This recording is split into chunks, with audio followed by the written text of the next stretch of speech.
Welcome to the Tuttle&Kline Show. You look like you're ready to go to the pool. Yeah, just chill, man. For those unaware, we're recording on Saturday afternoon rather than Monday morning. So I'm in weekend casual right now. Yeah, it looks quite similar to Monday casual and Tuesday casual. It's semi-retirement casual. Yeah. And there we go. We are in the middle of a Saturday afternoon, and both of us are drinking copious amounts of espresso and coffee. Yeah, I love it. I can't get away from it. You can't give it up. No. I love the taste. I love the experience, man. Same here. I mean, I don't know what it is. It's really my only vice that I have left. Yeah. I don't really drink too much. When anymore. You do, what is it? Bourbon on the rocks. What kind? Well, Maker's Mark is my preference, but I will. Always been your go-to is Maker's. Yeah, Maker's knob is good. 2 fingers. 3 fingers, man. 3 fingers now. I give her 3 fingers now. That's the height to which he pours his bourbon in his glass. Yeah. Oh, what did you think it was? I'm sure there's somebody out there who thought we were talking about something else. Oh, can anybody have a clean mind these days, Kevin? Nope, cannot. Hey, man, I got, and I know you'll love this because this is right up your alley. But I got caught in this rabbit hole. Yeah, and I have to tell you about it. You know how you and I have spoken how we love when comedians either kill and they're really funny, or they completely bomb. Correct. I mean, we both celebrate the shitty just as much as we do the good. That's indeed true. And I was hearing online that there was this terrible movie called The Abduction of Jennifer Grayson. I have not heard it. 2017, and everybody just says this is the biggest piece of shit movie ever. It's just terrible. It's awful. It makes Freddie got fingered. And it makes Geely and all those look good. Wow. Okay. So I had to watch it, and God, it was fucking terrible, Kevin. It was so bad. Is it supposed to be a horror movie? Well, kinda, but the first off, the production is just so ridiculously cheap. I mean, they did this thing for $9.84. The acting is god awful. I mean, it is I'm just wondering, because the director, they look at the thing called the dailies where they see what they shot that day. Uh-huh. And just what the director's thinking is how can I even put this shit together? It's garbage. It was so bad. Are there any names that are recognizable actors or actresses in it? No, and because of this, they will never be. It was just terrible. I mean, but the concept was kind of intriguing. It's kind of like that Stockholm syndrome thing. It's a serial killer who kidnaps pretty women. Okay. And, instead of the whole torture and murder and all that stuff, he treats them very, very well. And they respond to it. He nourishes them and plays guitar for them.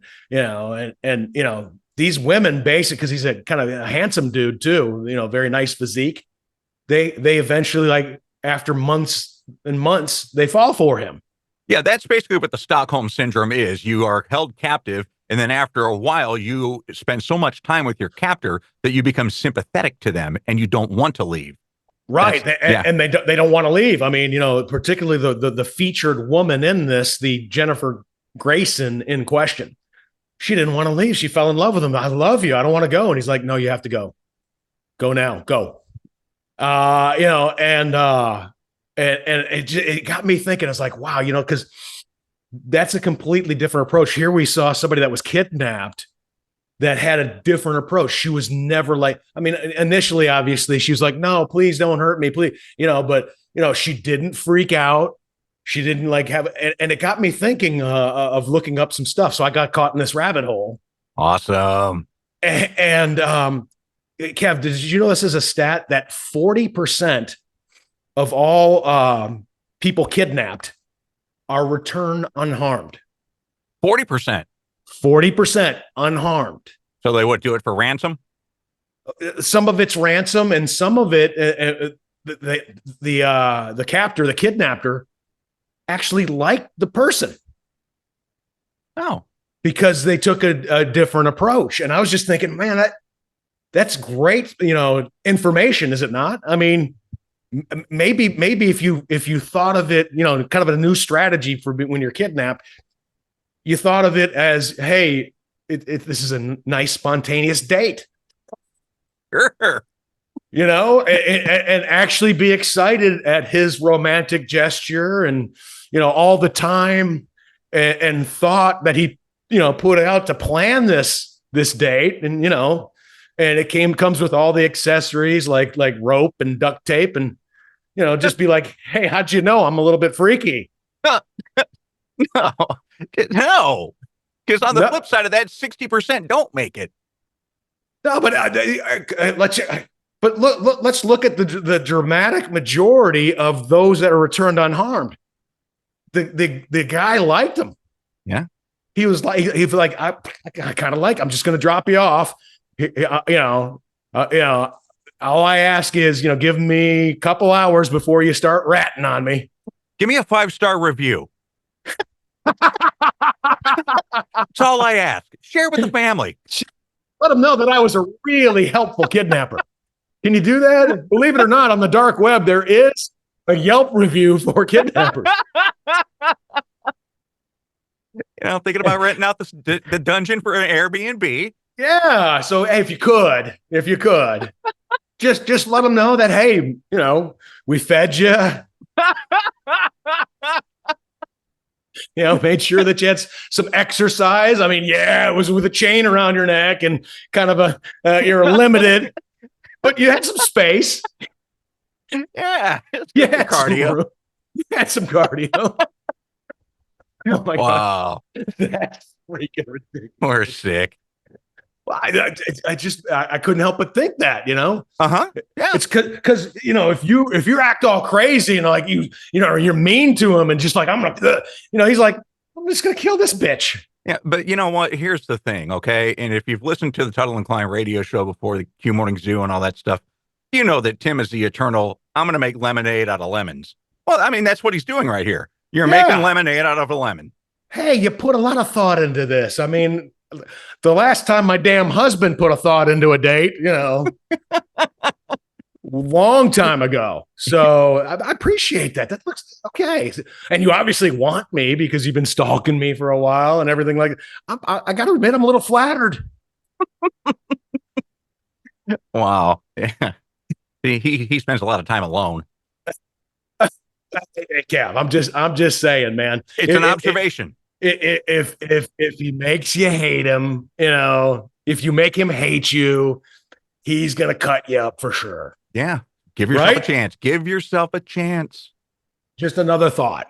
Yeah. And let me tell you, if there's one beautiful lady, just one, that's listening to our podcast right now that utilizes this strategy and return home safely, please reach out and give us the knowledge that it did in our comments. We would love that. Yeah, we won't accept the reward. We just do it for the mere, safety of you. Exactly. Yeah, I mean, keep the reward. You keep the reward. You just let us know. Give us a review. Hey, in terms of being kidnapped strategy, there is no podcast better than the Tuttle&Kline podcast. There you go. Kevin, want to thank our good friends Air Innovations. Supported our podcast from the beginning, and we're definitely getting big time into the throes of the very, very steamy weather. 89 yesterday, Kev. Already 89 for you? Yeah, 89. And we're a pleasant 67 today. Well, he's in Missouri. That's right. So fuck him. No, but the bottom line is that it's going to be, if it's 89 already, you guys are going to be taxed out of the bejesus when it gets to the 90s and the hundreds, because it's going to eventually get there. And what's going to suck is if your AC goes out. Yeah. So get something done even beforehand, do some preventative maintenance. Air Innovations, we got their phone number right here on the screen. Give them a call and just say, hey, I'm a little worried. It's making this funky, bumpy noise. Something's going on there. And I checked in. When I opened it up myself, I don't know what the heck I'm looking at. So yeah, don't do it yourself. No. These technicians are trained for this kind of thing. That's what they do. Highly trained technicians. And their first thought is always, hey, how can I take the unit that you have right now and just extend its life a little longer, give you some more time, either to move out of the house or to, replace the unit in a couple of years if you need to. And of course, they have fantastic financial programs. And they have fantastic prices if in case you ever need a new unit, because they buy in quantity. I've been in their warehouse. They have massive amount of AC units. And my first thought when I saw that, I said, Troy, he's the owner, Troy. Mm-hmm. I said, man, the discount that you get must be incredible. He goes, yeah. And we passed the discount along to the Houston customer. Why, Tim? Because we're Houston people and we want to take care of them. We're not out there to get this one sale. We're out there for the long term to be part of their family. Yeah, and you got to love that too. And you mentioned if they contact Air Innovations, you could either mention the Tuttle and Kline program because they are such big sponsors and big fans, or you can just simply say, I'm thinking about abducting somebody and I want them to be comfortable so they like me. Kev, I like the way you weave it in organically like that. Thank you. Yeah. Yes.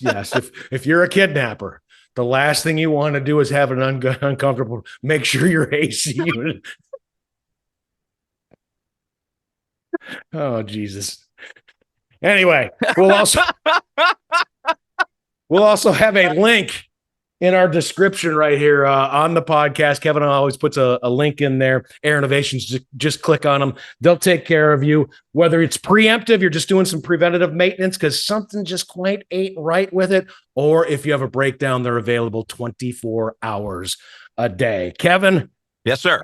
Everybody wants to know, you had the interview on your other podcast, The Fuzzy Mike, of the Playboy Playmate. What happened? Okay, so Deborah Driggs was the Playboy centerfold for March of 1990, and on the cover of that not episode but issue. Thank you very much. Was Donald Trump, and if you go and look that up online now, you're going to pay triple digits for that because it's a collector's item because he's on it. Wow! And I asked her. I said, I know that's not you on the cover. That's Brandy Brandt. But did you meet Trump? Of course. Yeah. Do you care to share that story? There's nothing to share. I met him via telephone. We had conversations on the phone, and there was a brief moment where I was contemplating flying to New York to meet him and have a date, but we never did. And because this happened, the Star magazine said that they were actually an item. And so she started getting all of this all these letters and all these autograph requests. And she's like, no, I didn't even go on the date with him. I was too afraid. Kevin, I was going to say, I would be very, very impressed if she got email. Yeah, right. In 1990. She did not. People were so angry that they invented email 5 years before it was actually invented just to fire off something at her. Al Gore was around then, so he could have. Yeah, he invented the beta that stage. I'm in the midst of inventing the internet. God, politicians, what a bunch of assholes. But yeah, no, she turned him down because she was too afraid to go meet him. Really? Why was she afraid? She said she was a late bloomer. She was 25 years old when she was in the magazine, and she had no self-confidence. She had very low self-esteem. Okay, let's put a picture of her up. Do we have a picture here? Yeah, here's the cover. So she was March 1990, and then the very next month, April 1990, she was on one of my favorite covers. This is one of my, seriously, I don't remember a lot of covers. I don't see why she would be lacking confidence. Exactly, right? That's the type of woman who owns men and owns the world. Yeah, she ended up marrying Mitch Gaylord. Do you remember him? The gold medal gymnast. Yep. He was also in a movie with Janet Jones, who ended up marrying Wayne Gretzky. The great one. Yeah. So anyway, yep. Wow. Yeah, I remember that was the '84 Olympics. Exactly right. Great memory. Yeah, that was Los Angeles Olympics when the Soviet Union pulled out, and McDonald's was like, "Oh shit, we're gonna give away so much free stuff with our Olympic because when the U.S. got medals, you used to take these little tickets over to McDonald's, get like a free Big Mac." And because there's no Soviet Union competing against the U.S. athlete, I mean, everything was a gold, silver, bronze medal, man. We owned it. I mean, at some point, the clown Ronald McDonald's just like, holy shit, did we get insurance for this? Taking a bath here, Hamburglar. Gonna have to go. You're gonna have you go do a couple jobs on that Burger King guy. He had a huge grimace on his face. Dad joke. Total dad joke. Yeah. Good stuff. No, that was good, Kev. Oh, I appreciate that. Hey, speaking of dads, dude, are you coaching Timmy? No, I am not. See, Kev. But I heard your voice in the background. I know, man. Let's talk about this little sports update with the Tuttle kids. First off, before we get into Timmy's baseball, I just want to say as kind of an update, for a very, very long time, it looked like Dallas, my 13-year-old 7th grader, and Timmy, my 8-year-old 2nd grader, would never be able to play football because of, their moms worried about them getting injured. Yeah, mom's not a big fan of that. Yeah, she has said for years that kids aren't going to play football. Well, I guess she softened that a little bit. Dallas said to me, he's Dallas is getting big. Yeah, I know. I've seen him. He's probably one of the 3 or 4 biggest kids in his entire 7th grade. And he said to me, he said, Dad, I really want to play football, and I really want to. And we talked about it, and he said, well, I want to be a defensive end. I want to kill quarterbacks. Okay. It doesn't like quarterbacks. And I don't know what that reason is. He's just like, and when you think about that position, Kev, the defensive end, yeah, it's not one of those high contact, dangerous positions where two people who are very fast have a running start towards each other with these collisions that really do damage. Right. A defensive end is basically sumo wrestling with offensive linemen putting swim moves on them to get past the offensive lineman to get into the backfield. That's essentially Watt. He's JJ Watt. Exactly. Now you can't get little nicky injuries, sure obviously. It's a contact sport. It's nothing catastrophic that, used to see, like when I got my 3 concussions playing a defensive back. Yeah. I mean, you could get your leg rolled up on, but I mean, the chances of getting a concussion or something like that, very slim. Yeah, and that's what Dallas said is he goes, and if you look at him, he's got that long defensive end body too. It'd be perfect. Mm-hmm. Yeah. So I reached out, let his stepdad and mom know that he talked to me about it, and they may be softening the stance a little bit. Okay. And which is good because as soon as Timmy heard that, Timmy is like, I want to play football too. I want to kill quarterbacks too. So my kids don't want to play skill positions in the backfield. All they care about is lining up on that defensive line and putting a move on an offensive tackle or an offensive lineman and just killing the quarterback. I don't know what the deal is. Well, did you impress upon them that at their age and the amount of time it would take for them to make it to the NFL, it'll be flag football on the quarterback by then? Exactly. Well, yeah, I let them know that you can't get away with what we used to get away with. Yeah. Kev, I remember because even at defensive back, they gave me the red dog blitz. Sometimes they call it the red dog blitz. That means Tuttle goes. Okay. And they would call the red dog blitz, and I would just get full speed. And no matter what happens, even if he's thrown it like a second and a half later, I drill the quarterback. Didn't you nail Jeff George once? I hit Jeff George. He was the first pick in the draft in the NFL back in the day. I hit him. I honestly think he was such a dick. Everybody hated him because, USA Player of the Year, and he walked around like it too. That was the problem. Okay.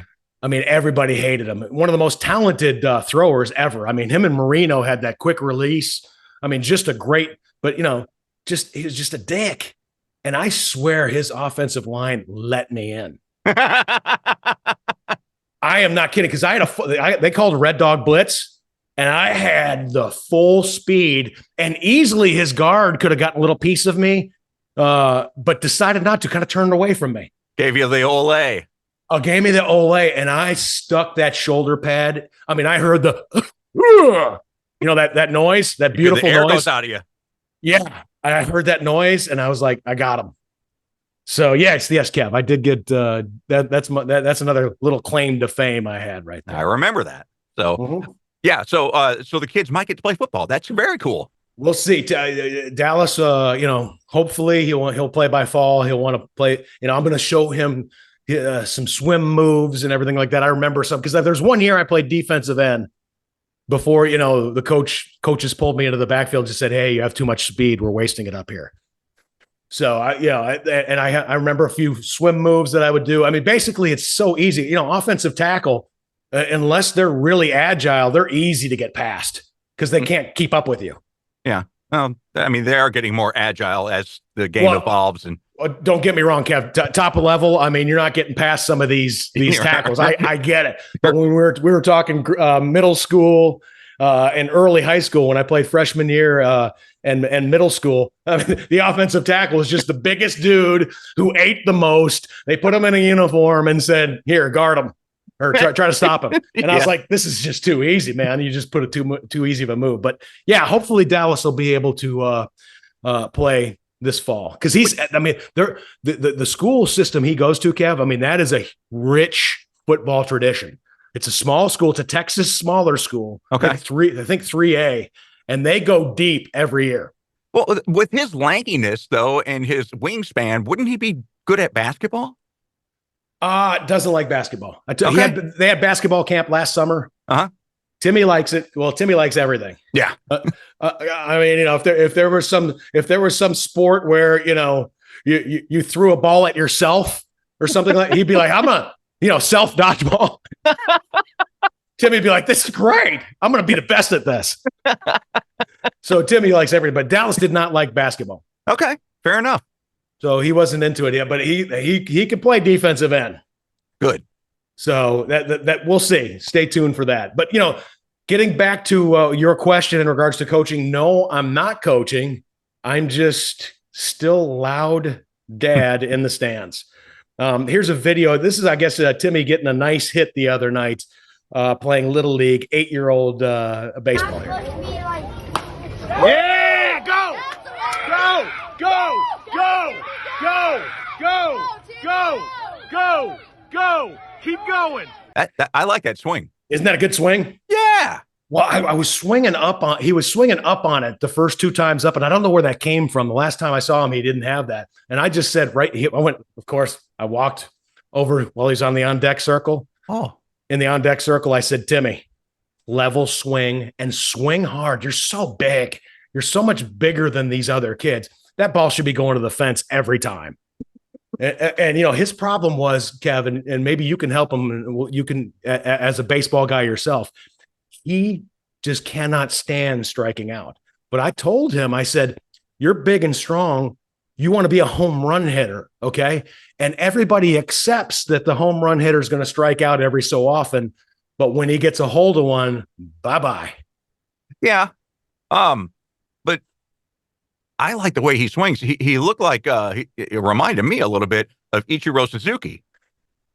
Okay, you saw that too. I did. Oh yeah, I saw that immediately. And here's the thing. Okay, a lot of people think it takes strength to hit a ball out of the ballpark. And yes, the stronger you are, the better, the easier it's probably going to be.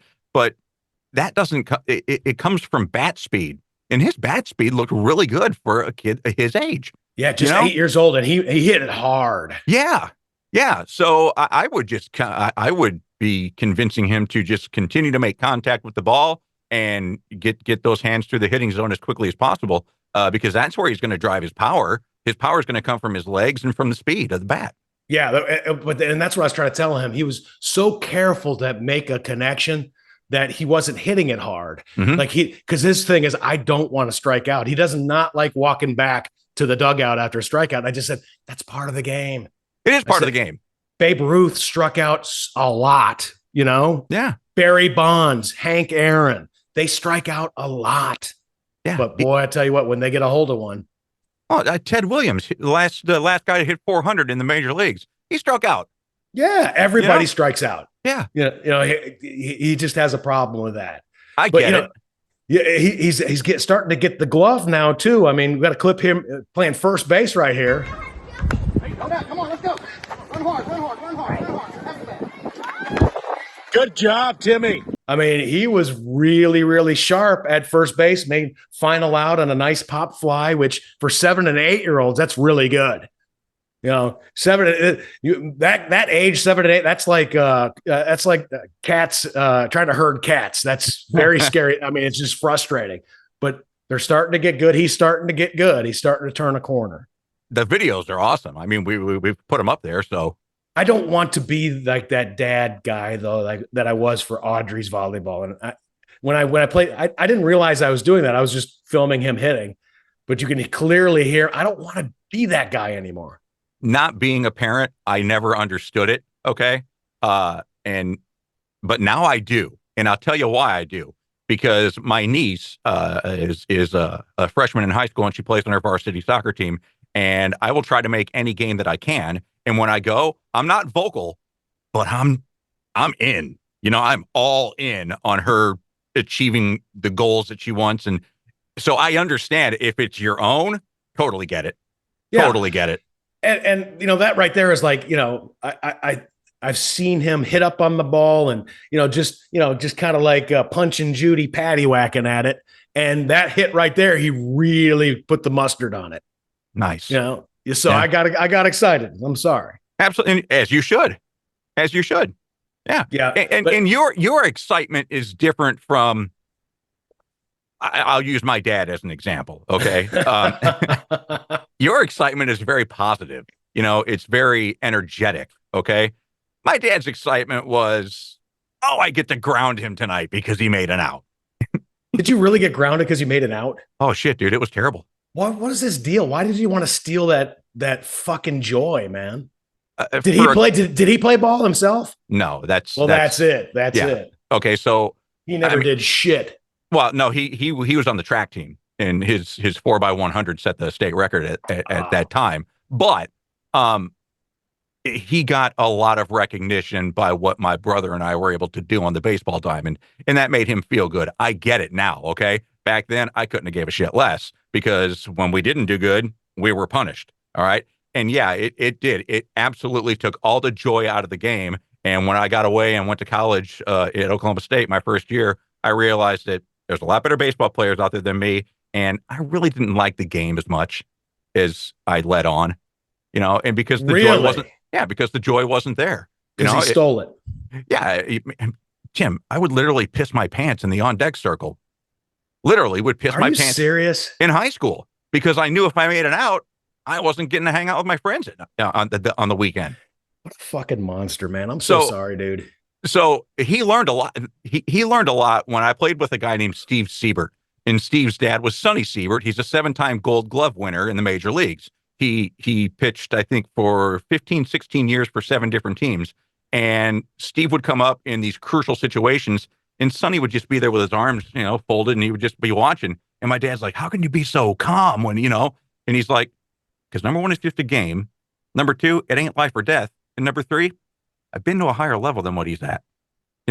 I've seen bigger pressure than this. Yeah. My dad could never understand that. Yeah. Kevin, and I got to say, I got to give my dad credit because he instilled in me my position on it. I mean, my dad never put pressure. Yeah. I mean, after a game, he's like, hey, did you give it your all? Did you do your best? I did, Dad. Was it fun? Yeah, it was, Dad. Good. Sounds like you had a good night. Yeah. Well, ours wasn't supposed to be fun. It was supposed to be a career. So yeah. The only thing he didn't like, and the only thing he lashed out on me was the hot dogging. He did not like the hot dogging. Yeah, tell about the time you scored that touchdown. Oh, my first high school touchdown, man. Ran back an interception. Pick 6. The crowd's going nuts, and I got in the end zone and did you remember Billy White Shoes Johnson, Houston Oilers fans? Love you, Blue. Love you, Blue. When he would do that leg wiggle and spike it, I'm sure, Kev, you can find a clip of it right here. Oh, yeah. That's exactly what I did after my first high school touchdown. And my dad comes down from the stands, and I thought, okay, my dad's going to congratulate me for my first touchdown. This is so cool, having a moment and everything like that. And people are watching too, because it happened like right after the play. I mean, everybody else is going back to the sideline, and my dad calls me from the end of the end zone and says, "Come here." I was like, "Oh, cool. All right. This is kind of neat. Father-son moment, caught on the camera, all that stuff." I get within like 2 feet of him. He grabs my face mask and he said, "Don't you ever fucking do that shit again. Ever." And I'm like, "What? What are you talking about?" He goes, "No, you act like you've been there before. You flip that ball to the referee and act like you've been there before." And he said, "Remember, that's my name on your back too, not just yours. Don't you fucking do that again." Nice. Never again, dude. I had probably about 7 or 8 more touchdowns and right to the referee. Thank you, sir. Barry Sanders did every time. Yeah. Even the one game that he missed where I scored a touchdown, just on the off chance that he may see video of it later, flipped it right to the ref. Here you go, sir. If Fred were alive today and be able to watch the NFL and these celebrations that happen after touchdowns, would he turn it off?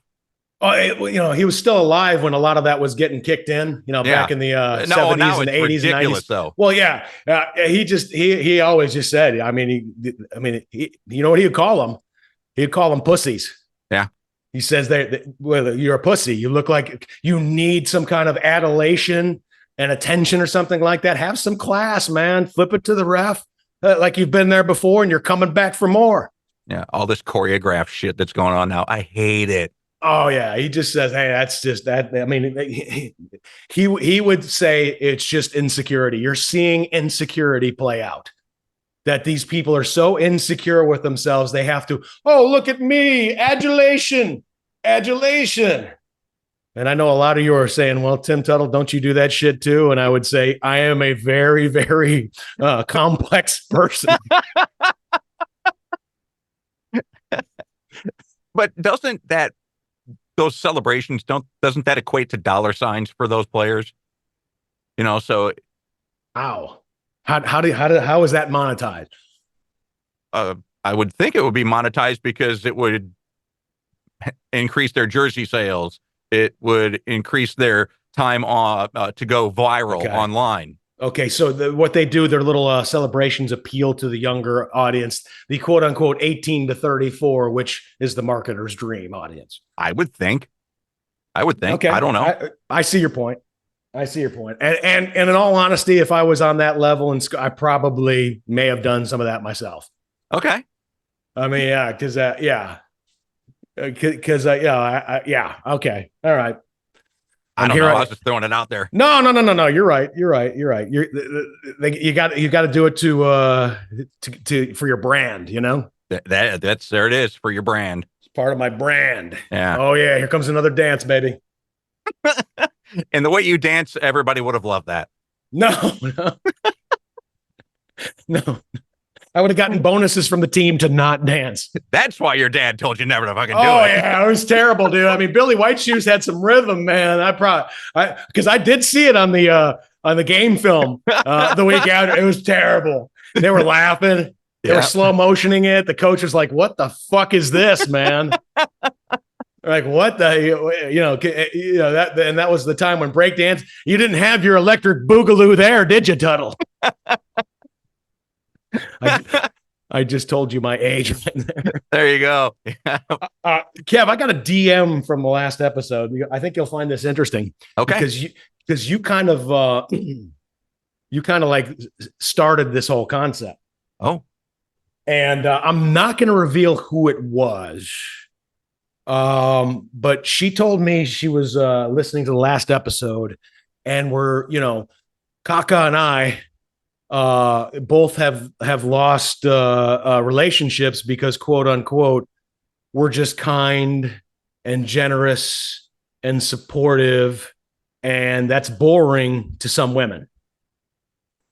Okay. And this lady just said, "Hey, look, I'm just looking for a guy who is kind and generous and supportive. I hate drama too. I don't fight either. I'm looking for somebody like that. I think we would be perfect for each other."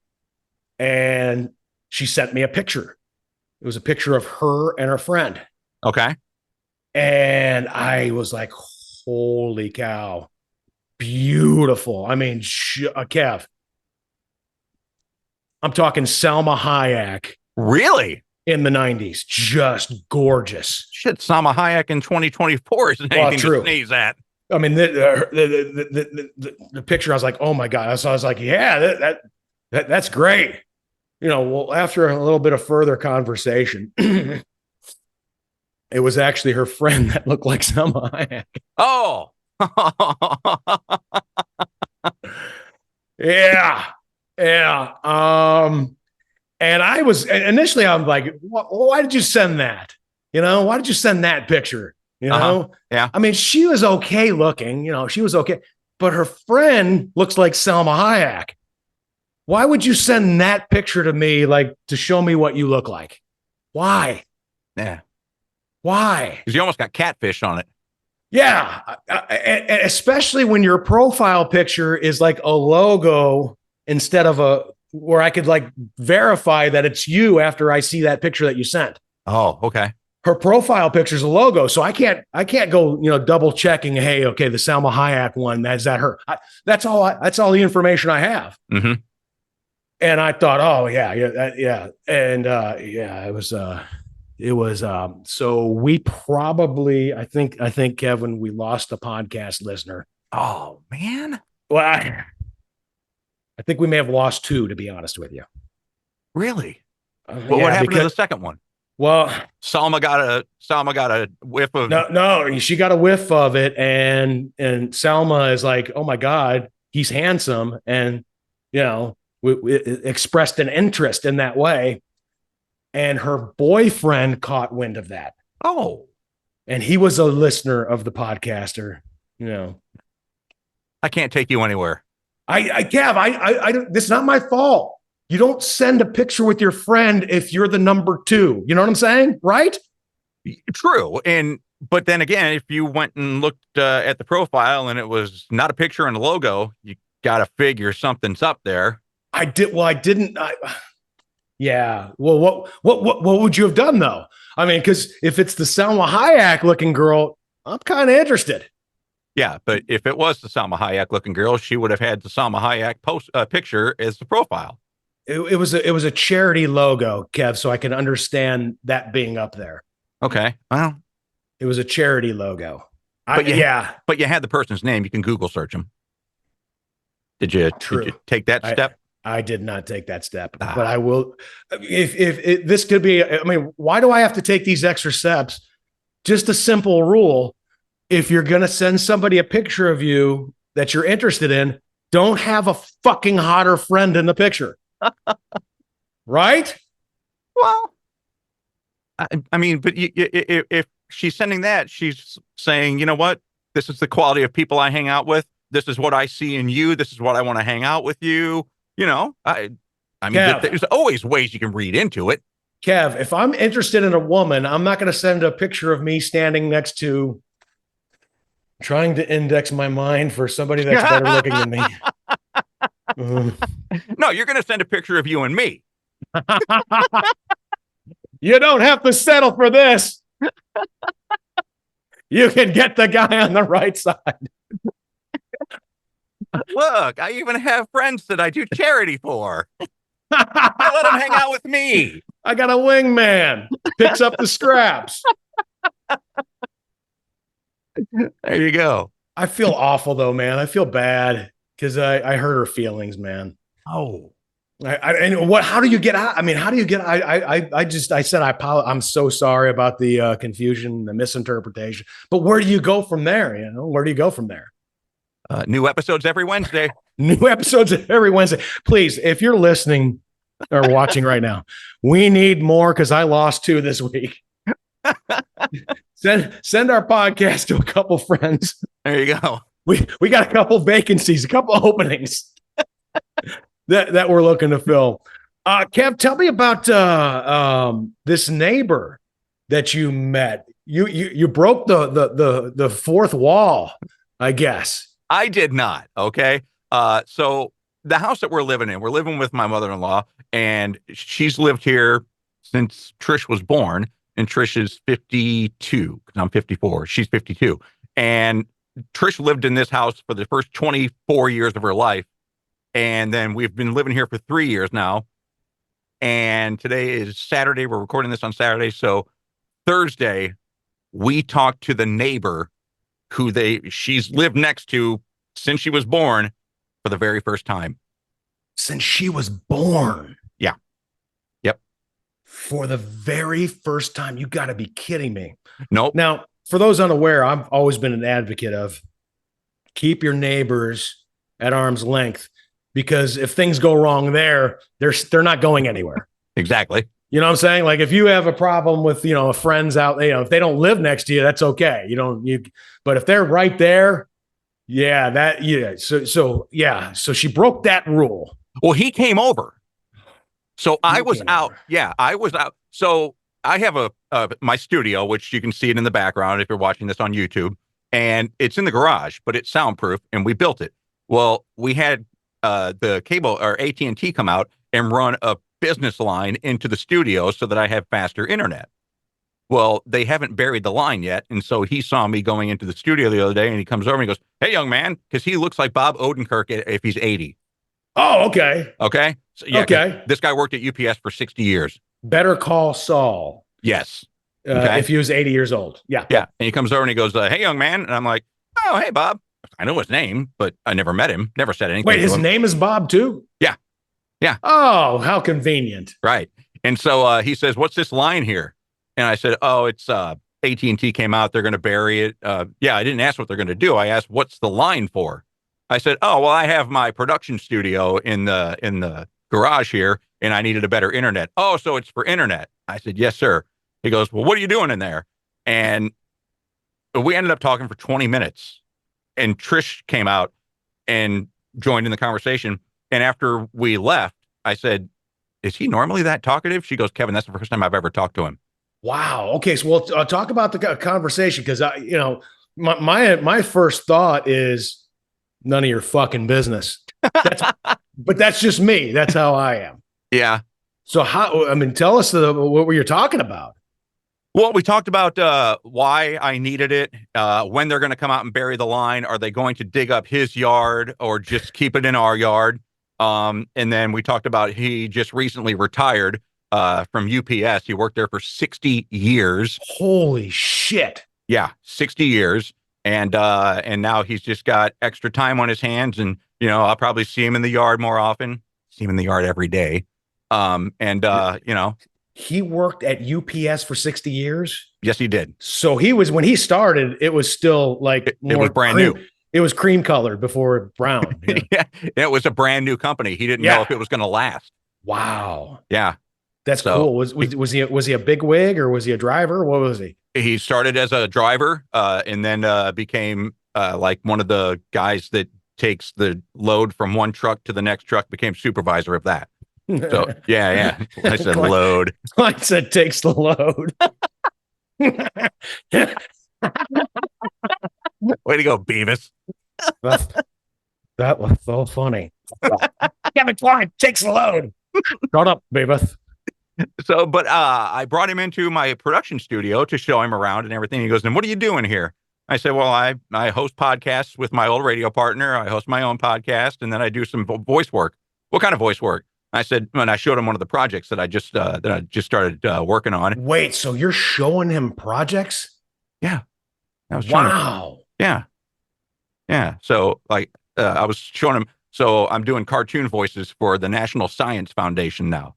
And he wanted to see how it works and everything and how I do it. And he's like, "And how do they get it?" And I'm like, "I just send it to him." "Well, but do you need to see the character that you're playing?" I'm like, "No, I don't need to see him. They just tell me what kind of attitude he has and what kind of voice they're kind of looking for." And you don't have to see him? Well, that's crazy. I would have to see him. And he's like breaking it down and way analytical. And I could just tell that that's what his job was for 60 years. Oh yeah. Analysis. Yeah. He puts the anal in analysis. Yeah. You're funny. Shut up, Beavis. We're such children. We are. I don't want to grow up though. If anybody is still listening to the podcast, I just want to say that this is really, really good news that Kevin has a good neighbor story. The last neighbor story Kevin had was 24 years ago when Muhammad Atta was living upstairs from him when we were in Tallahassee, Florida. Yeah. So yeah, we were living in government supplied housing, and there were at any hour of the day, mostly at 2:00 at night, the apartment above us was always filled with Middle Eastern men. And this was in Tallahassee, not far from Embry-Riddle, which is where the 9/11 terrorists trained to become pilots. Yeah. And it was all Al Jazeera that they were watching. Of course. Yeah. Of course. Now, I just want to say, because that, since they opened the border and just let everybody in, I mean, that's not unusual now. I know there's a lot of people going, well, that's not unusual. They're either, but we've been to Sugarland. Yeah, we've been to Sugarland. We've seen the program there of bring them all in, but this is back in 2000 where you're just like, well, what's happening? And then a year and a half later, 9/11 happens. And Kev, you swore that Muhammad Atta was one of the dudes. Looked like him. Did look like him. He was the mastermind on the plane that flew into the World Trade Center. Yeah. Yep. So, I mean, I'll never know sure. Not the mastermind. Let me clarify. The mastermind of that was Osama bin Laden, Ali Kaha Sheikh, or whatever his name was, and then the CIA. Though they were the masterminds. Okay. But he was the main pilot. But yeah, Kev, I remember Kev talking about that too when we were at the time of going, something's going on up there. Yeah, because there was a lot of men coming in and out of that. But they didn't see. This is 2000, before September 11th. Okay, they didn't have the "if you see something, say something" program. No, they didn't. Which they have now, right? Of course, right. With Homeland Security. Mm-hmm. And Kev, I got somebody that I know that actually saw something and was trying to say something. Really? Do tell. Okay, he claims at a Walmart nearby that he saw 4 Middle Eastern dudes in Walmart buying a pressure cooker and a box of BBs. Okay. And he reached out, and I don't know exactly what was said. He seemed like frustrated. Like it didn't seem like when he said something as he was supposed to do that they cared. They were asking him questions. Well, what if they were just trying to cook with BBs and a pressure cooker? I would just be like, well, do you think that 4 Middle Eastern dudes are going to slow cook some fucking pork? No. I would hop on this, and then they're adding salt and pepper to pork or whatever. They're not adding BBs. Yeah, exactly. BBs from a BB gun. Uh-huh. Which I guess if you put into a pressure cooker, that could probably cause some damage if you had a bomb turned into a bomb, which they do. Right? Right. I'm just saying. But he seemed frustrated. It didn't seem like they were wanting you to say something about that. Like that, that's old school. They want you, if you see like a husband and wife that are talking about they love their freedoms and they want their freedoms back, and this country has got a little. Those are the people, I guess, that now you're supposed to say something about. Americans who love the Constitution. That's what that's about now. Oh, is that the fine print down at the bottom of the see something, say something? Exactly. I mean, we want white people who are bitching about their freedoms. That's basically at least what he was getting at. Kev, do you remember? Yeah. Was Trish ever able to find the top 10 Letterman? Yes, she was. Okay. All right. For those unaware, last week it was revealed, and I didn't know this. I've known Kevin 28 years. I had no idea that his wife wrote a top 10 list for the David Letterman show, and it was actually used. Okay, so I got clarification on this from Trish. All right. Okay. It was she was in Dr. McAdoo's class from 1989 to 1993, and they submitted top 10s for the show, and it was some sort of a class contest. So they had several, which was one was about college, one was about kids, one was about politics. Okay, and she has given me the top 10 list that she remembers was recognized and used on the show, and it was April 13th of 1990. You're kidding me. Nope. She, along with 3 collaborators, wrote this top 10 sign. Top 10 signs your kid is a loser. And hold on, just real quick, just some background. And Letterman's people saw this, and David Letterman saw it himself, loved it, and ended up using it. Now, for those who are younger, David Letterman, one of his big things was a top 10 list every night, a funny top 10 list. And you could submit them, I guess, and if he liked them, they would use them. So, okay, top 10 signs your kids are a loser. Yes. And she wrote 4 of these, and 1 of them got used, and 3 of them did not get used. Okay. So she is 1 of 10 here. Do you just want me to say hers because it came in at number 8? What was hers? Top 10 signs your kid is a loser. Number 8, constantly uses the phrase okie dokie. That's good. Yeah. Hold on, that's good. Yeah. All right. Now I want to hear the others. Okay. And then what they rejected her. Does she have that? Yeah, I got them all here. Yeah. Oh, good. Let's go. All right. So number 10, the top 10 signs your kid is a loser. Number 10, neighborhood kids trade and collect his teeth. Number 9, sobs uncontrollably every time he sees the Hey Vern guy. I remember this is 1990. This is 1990, yeah. Then number 8, Trish is constantly using the phrase okie dokie. Number 7, turns you into mall cops for parking in a handicap spot. Number 6, turned down for a date by Cher. That's actually pretty good. I know, right? Number 5, tries to start the wave while watching a game on TV. That's good. That's good. Number 6, pesters Eddie Albert at the Green Acres conventions. Okay. Yeah. But remember, this is Springfield, Missouri, so that plays big here. That plays big there, yeah. And the top 3, when he grows up, he wants to be, quote, just like Dave. Good one. Number 2, top 10 signs your kid is a loser. Number 2 is U.S. vice president. And the number 1 sign your kid is a loser, tends to sit in the backyard and eat crickets. I love it. Okay. Yeah. The vice president at the time was Dan Quayle, so that was really good. There you go. And then the 3 that she wrote that got rejected, top 10 signs your kid's a loser, watches The Nanny religiously, combs his hair like the Fonz, and you lay his clothes out for him in the morning. That last one could have been on there. Yeah. That could have been on there. So, but yeah, so she got one of hers was mentioned on the Letterman program. Now, how did her and her classmates celebrate? Were they like, "Oh man, this is all"? They go out, get drunk, and get all fucked up, and have a good time? Well, I mean, no, they did not. She went to a private college. It was in the band. Oh, So top 10 that's right. She's really good at the guitar, isn't she? Oh, she fucking wails on the guitar, dude. She is really good. But I mean, top 10 signs your kid's a loser. You went to a private college and you were in the band. There you go. Winner. I am a dead man. You're a dead man.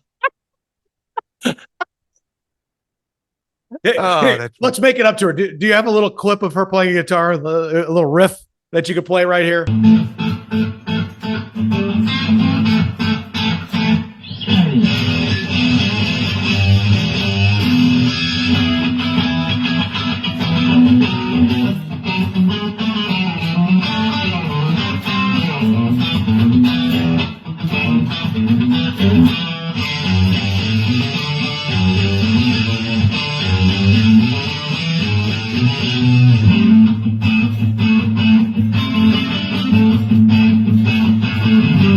Damn, man, she shreds. She can listen to any song and play it off from ear.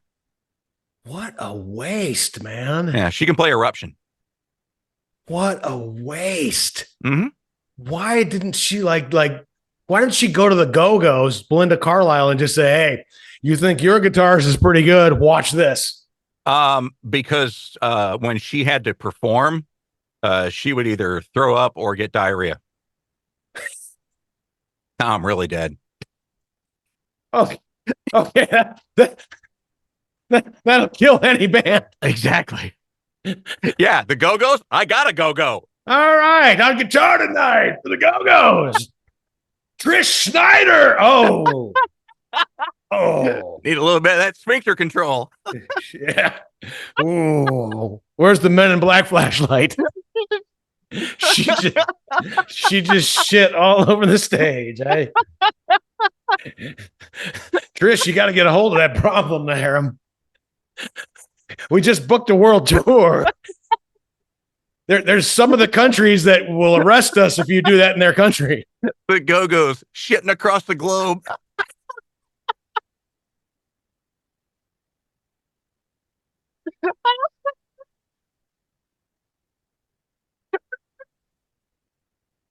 Oh, shit, it did it again, dude. It's the Go-Go's clean up on aisle 4 tour.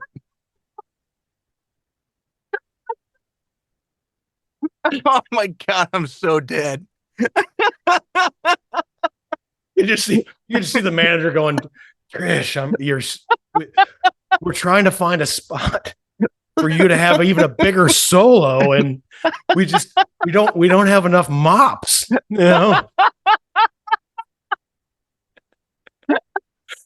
Oh my God. Oh But yeah, she has performance anxiety. So yeah. That's terrible. Yeah. That's it. Aren't there drugs for that? Beta blockers. Beta blockers? I guess. I don't know. Now there might be, but I don't know if that would have that might have affected her performance. I wish she could just transfer that skill to me right now. Just give me that skill. What? You know? The guitar?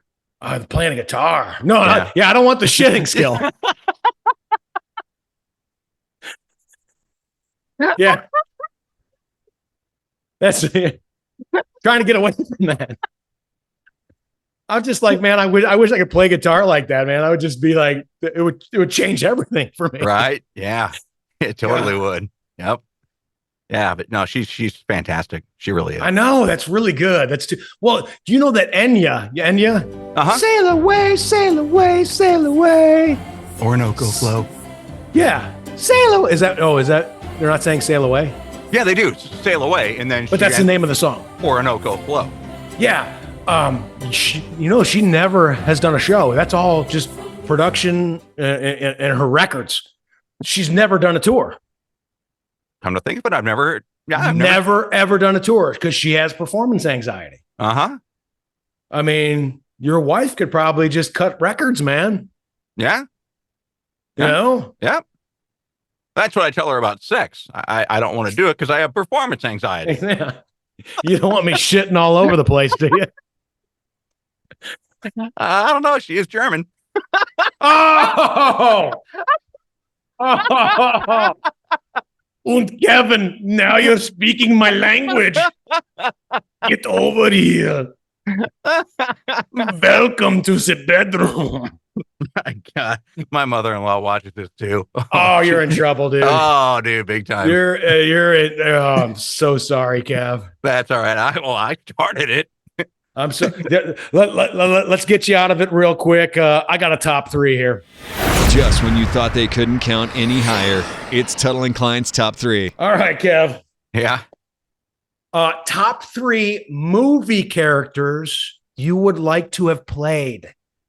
Oh, very easy. I got it right. I got them right here. Cool. Yeah.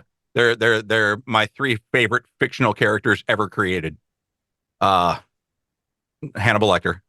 Oh, great one. Yeah. I forgot about Hannibal Lecter. Yeah, Lecter. Would have loved to have played Lecter. Quasimodo, the Hunchback of Notre Dame. Well, hold on a second, Kev. First off, give me the Fava Beans quote. A census taker once tried to test me. I ate his liver with some fava beans and a nice Chianti. You know that thing at the end when he does that?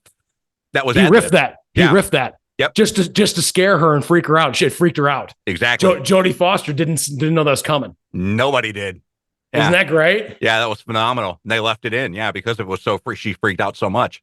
So we'll get it. And remind me, Kev, for next week, we'll get into some of the best freestyle and riffed and ad-libbed and improvisational moments in TV and movie history. Okay.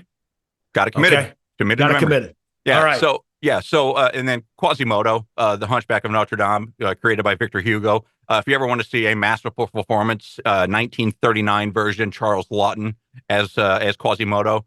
It brings tears to my eyes every time I watch it. I never realized till now how ugly I am. And because you're so beautiful. Yeah.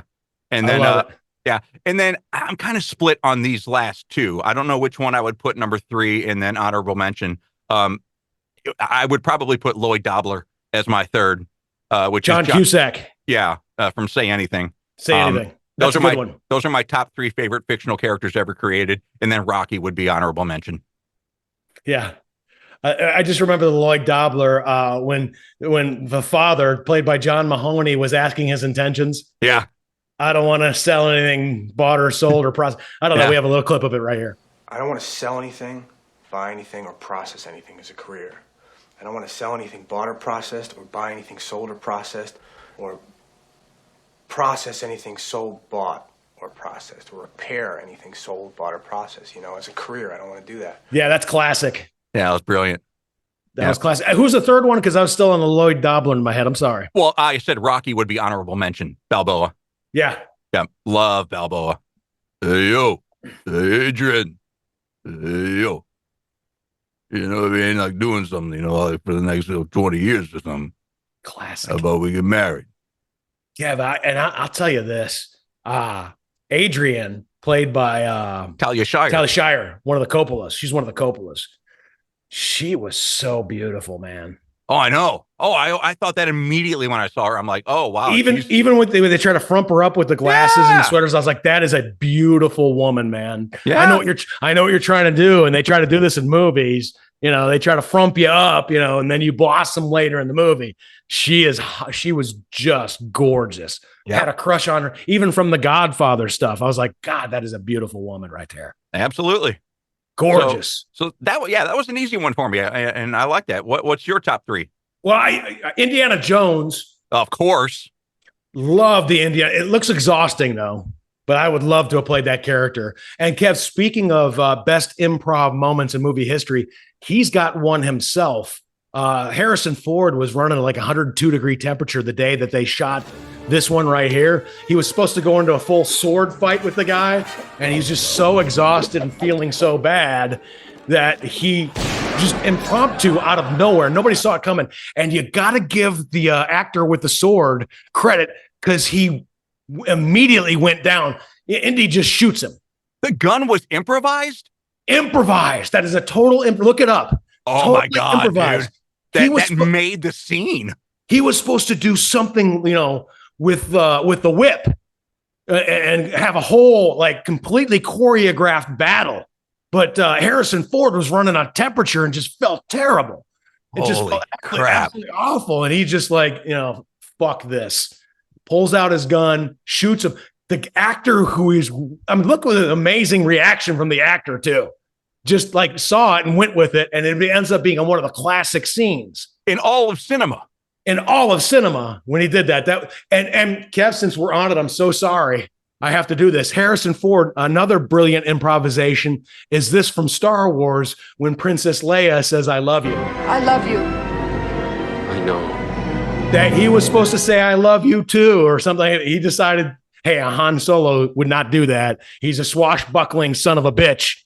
He would say, I know, you know? Yeah. And that actually was one of the formative movie of your life. Oh, Kev, I remember I was a little kid in the movie theater, saw that and just heard all of the laughter in the theater and just saw all these girls just swooning. They were just swooning over that. And I was like, that's who I want to be. Yeah. So, yeah. But yeah, okay. So I got Indiana Jones, Kev, Hans Gruber. Oh, I love Hans Gruber. From Die Hard. Give me a little, we're putting Kevin to work a lot here. I'm sorry, buddy, but you got to have a little clip of Hans Gruber, played by Alan Rickman, genius actor on just the essence of uber cool evil right here. Due to the Narcotomic Corporation's legacy of greed around the globe, they are about to be taught a lesson in the real use of power. That is a phenomenal character. And Kev, I got to say, I mean, the number one for me. Let me try and guess. The number one for you, Gordon Gekko. Say hello to my little friend. Do you want to play rough? Okay. Uno. Say hello to my little friend. Yeah. Scarface, man. Al Pacino, Tony Montana. All the way that would just been. As a matter of fact, Kevin, I've told you this before. Is I was hoping, you know, as I was growing up, that there would be like a sequel to it, where, you know, apparently Elvira's womb wasn't so polluted. I can't even have a kid with her, man. Her womb is so polluted. I can't even have a fucking little baby with her. Yeah, because you remember that he lost Elvira and she left. She didn't get shot up in the end scene. Uh-huh. She probably went back to Baltimore or something. And, you know, she ends up the next story is, you know, she did get pregnant. Her womb wasn't so polluted that she can't even have a little baby. She had it, and it was son of Scarface. Wow. Right. So there. I was like, well, I even talked to a guy that I went to college with. He's like connected in Hollywood. And I said, man, they got to do a son of Scarface movie. And he just said, Timmy, let's examine this real quick. Elvira's a white woman, went back to Baltimore. Where is Scarface Jr. going to get that heavy Cuban accent? Yeah. Yeah. More likely than not, the angle you'd have to go on that is Elvira, played by Michelle Pfeiffer, so disgusted with, you know, Tony, the lifestyle and everything. She shielded him from that, and he probably became a DE agent or something. Yeah, it could have been. And I was like, wait, that's a pretty good story too. That's right. Yeah. So, and therein, again, shows the different personalities between Tim Tuttle and Kevin Kline. Tim's all three alpha males. Mine, a serial killer and two losers. Perfect. Although you can't really call Lloyd Dobler a loser. I mean, he was. I mean, he got the girl, man. He did get the girl in the end, but I mean, he was not one of the cool crowd. I don't think they ever had a sex scene. What are you talking about? Get her in the end. Oh, you know, man, I'm saying the wrong things all day today, aren't I? Took the load in the end. Wow. This Kevin guy's funny. Shut up, baby. He's not that funny. Not at all. Yeah. Kevin Kline rules. Shut up, baby. It's not like he's White Zombie or something. Yeah. So, but no, that's yeah. I forgot. I love Dobler. Hey, Kevin, speaking of which, since you're bringing up screenplays, I've been delving into my Varsity Assassin a little bit. Did you start? I did. Nice. Yeah, and this is what I've done. For those unaware, I'm now writing a screenplay for a movie I've had floating in my head called Varsity Assassin, where a very trained and young looking weapons and martial arts expert uses the disguise of being a high school student to go undercover. He's in Maryland at a Maryland high school, so he has access to DC to do some assassinations. And his name is Ryan. That's a great name. Thank you. Yeah. And I've also added his handler is the phys ed teacher at the high school named Victor. Okay. Guy in the late 40s, basically trained Ryan military. You know, they did 7 or 8 years of official military work together. So they got a good rapport, good relationship. They have good dialogue with each other. You know, I got some great dialogue that I have lined up, but I'm starting to lay it out a little bit. Nice. So are you starting with an outline, or are you just starting with the opening scene and just going to create that way? I'm a general outline first. Okay. Just to flesh out some character things that I can have fun with. You know, like they have they're both sports fans, and you know they have interesting dialogue about sports, like while they're killing. You know, they're in the middle of these very intricate, sophisticated assassinations, and they're like, you know, what do you mean Pete Rose belongs in the hall? He bet he doesn't belong in the hall. That's crazy. You know, while they're killing. Yeah. Well, because it's just a job to them. It's not killing. It's just a job. They're so trained at it and so good at it. Yeah. Like once they go over the plan and have the plan down, then it's just second nature. And you know, they're talking to each other during, you know, these things, and it's witty conversation, which just adds another layer. I mean, essentially, they're putting a bullet in the forehead of, you know, security guards and these diplomats and stuff like that, and these evil fuckers. And you know, they're talking about how there was no more beautiful woman in the world than Jessica Alba in 2005. You know, just having these arcane and just random conversations. Yeah, I love it. Yeah, that'll be very Tarantino. Yeah, see, that's the thing is, you know, I will flat out tell you right now, my influence is very Tarantino, very Scorsese, mostly Tarantino though, because I always loved the dialogue. What you're getting here is obviously the Jules dialogue with Vincent Vega when they're going to kill the guy who stole the briefcase. Marcellus Wallace's briefcase, and they're talking about Royale with cheese and quarter pounder and stuff like that. I mean, that's a little bit of what I'm thinking. I don't mean to blatantly rip off Tarantino, but it's kind of a Tarantino rip off. Well, I mean, if he wasn't so good, people wouldn't be trying to emulate it. You know, yeah, I mean, one of the greatest scenes in movie history is Dennis Hopper and Christopher Walken in True Romance. I mean, gee whiz, that's a tour de force scene. That's brilliantly written. Yeah.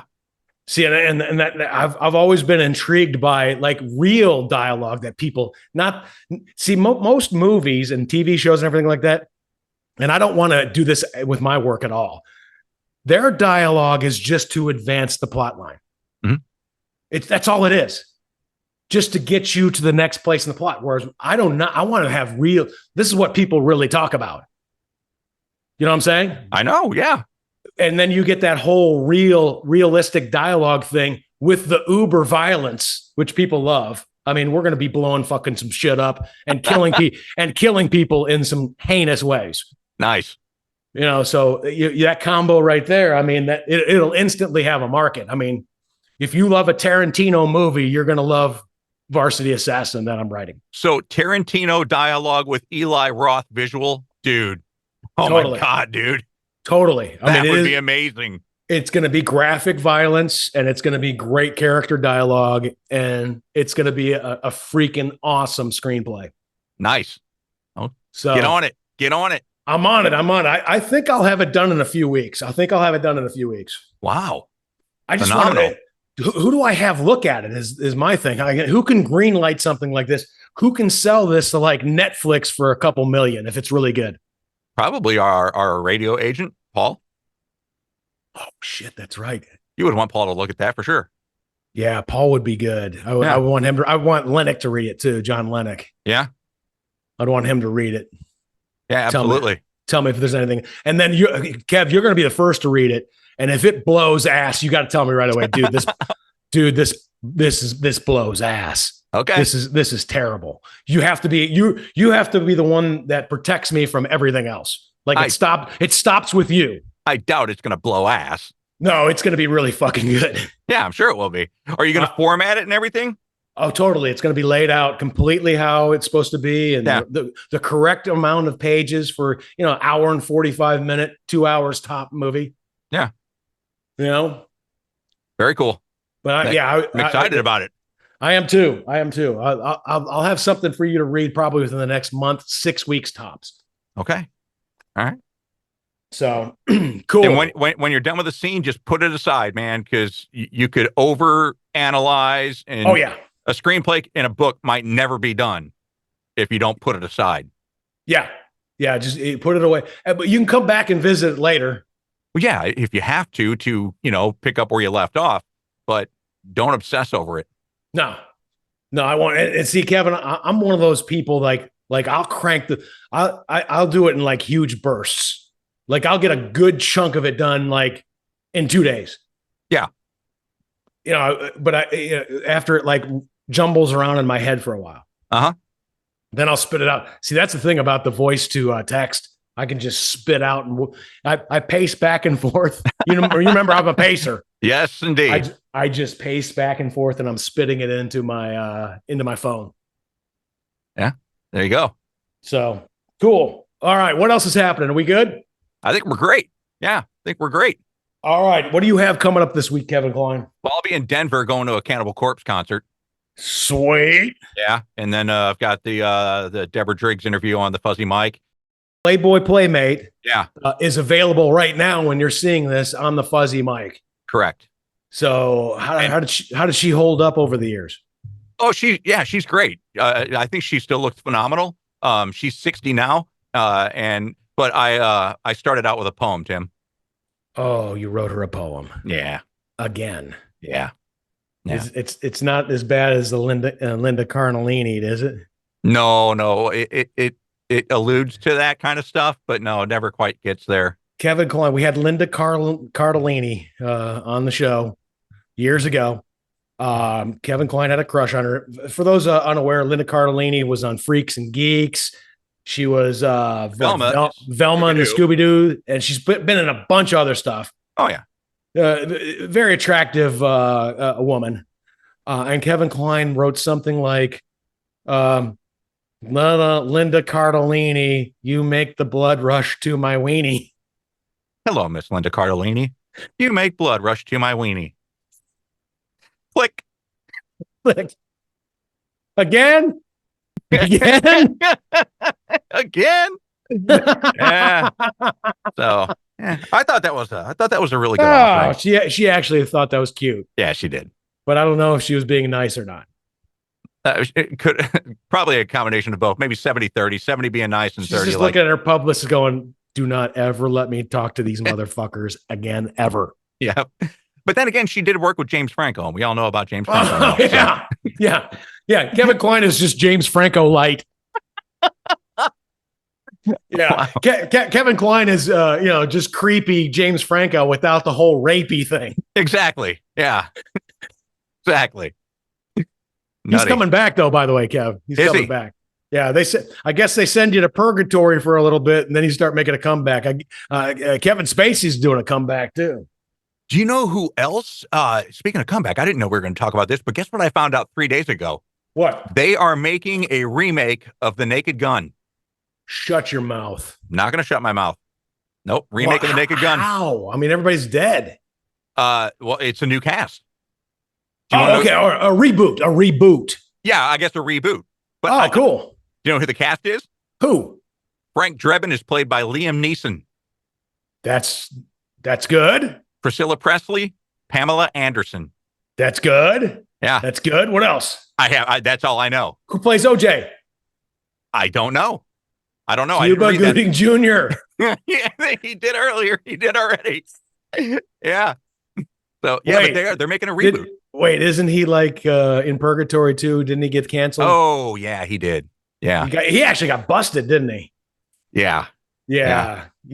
So yeah, Cuba Gooding Jr. will not be playing the OJ part. Jay Farrow, he'd be a good one. I like it. Jay Farrow's very talented. Very. All right. So you know what I saw Jay Farrow doing the other day? What? A Bill Burr impersonation. These easy impressions. You do your thing. You do them easy. They're easy to do. It's not hard. Do somebody else. Somebody hot. Somebody from Boston. Do Burr. You're kidding. Is it good? It's pretty good. I watched this thing. It was Bill Burr watching people impersonate him. Oh, I love it. I'm gonna check that out right now. You should check it out. It's really good. Because that's perfect for me. I love it. Okay, good. All right. Make sure you like, follow, download, subscribe, give us a rating. Take care of us. Let us grow this podcast, please. Again, I've ran off a couple of our listeners, and we need to reload. Also, we got some fantastic merchandise available. Go to the new 93Q. Yeah, don't go there. Don't go there. We don't benefit from that anymore. Yeah, don't go there. Fuck them. Go to the Tuttle and Kline Facebook page. Yeah. If you go looking there for our stuff, you're not. Yeah, Not gonna see it. it's not going to be there. As a matter of fact, if you type my name into any of their stuff, they immediately delete it. Yeah, they got rid of their whole rating on Facebook because people were bombing it after I left. Really? Yeah, they had to. They dismantled the. You can't even do a rating, or at least couldn't for a while. Wow. That's so funny. So no, yeah, you type TUTTLE, and then there's immediately some AI that'll erase that. Isn't that flattering though? Oh, totally. I love it. I mean, we have thousands of people, thousands bombed them. Wow. And that's when I, realized in my goodbye speech, I said it too, is like, you never really know until something like that happens. Like a comedian knows right away. Mm-hmm. He's got a punchline. He's got a setup and a punchline, and he knows right away if it's hit. When you're doing a radio show, it's just a few of you in a room. You don't know what you are to the audience, really. You're guessing. Yeah. And you can't really go by the rating system anyway, because it's shitty. Yeah. That's a ridiculous rating system. I mean, just terrible. So you don't know. But that day I knew they flooded for me, and I'll never ever forget that, and always be appreciative. Absolutely. So, all right, Kev. Great. Have a good time in Denver. Thank you, buddy. I'm outie. That's it for this episode of the Tuttle and Kline Show. See you this Wednesday for an all-new episode. Also, you can catch Tuttle on TV. He is a handsome man. And you can get more Kline on his podcast, The Fuzzy Mike, with new episodes on Tuesday. Stay fuzzy, friends. And thanks for listening to the Tuttle and Kline Show. Yo. All right, take it yo out.